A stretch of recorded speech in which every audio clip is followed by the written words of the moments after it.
Let's get to our up-to-speed headlines. Glendale Mayor Jerry Wires says he's standing by his police department after questions this week regarding excessive use of force. It all stems from a body cam video showing Glendale police officers tasing a man over and over. That man is now suing the city.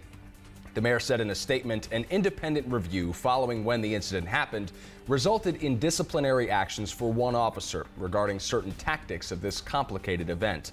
He says that this city is committed to accountability, and he's heard the public's feedback after seeing the incident on police body cameras. A couple of police officers in Mesa lucky to escape injury after the truck they were approaching nearly hit them. Turns out that truck was stolen. When the driver was getting away, the truck actually ran over one of the bikes. The stolen vehicle is a green or gray 1999 single cab Dodge Ram. So if you know anything about this incident, please contact Mesa Police. This morning, Phoenix police are investigating a possible drive-by shooting around 10 o'clock last night near 59th Avenue and Camelback. We're still trying to get more information from Phoenix police. We'll pass it along as soon as we learn more. Buckeye police make an arrest in the murder of a 69-year-old woman there. Detectives busted 29-year-old Roxanne Laramart yesterday morning. They say she attacked 69-year-old Sally Hayes inside her home. Hayes later died from her injuries.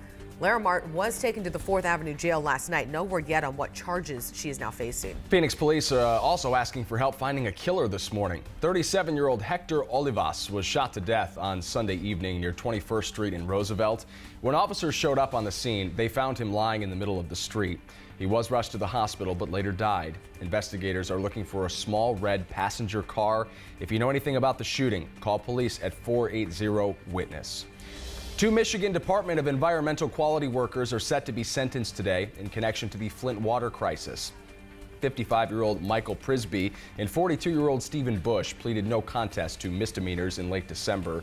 They're two of 15 charged through the state attorney general's office in the aftermath of the Flint drinking water crisis. A shocking and disturbing discovery in Texas. Police found 4 malnourished children while responding to a domestic dispute call. 2 of those kids locked inside of a dog crate.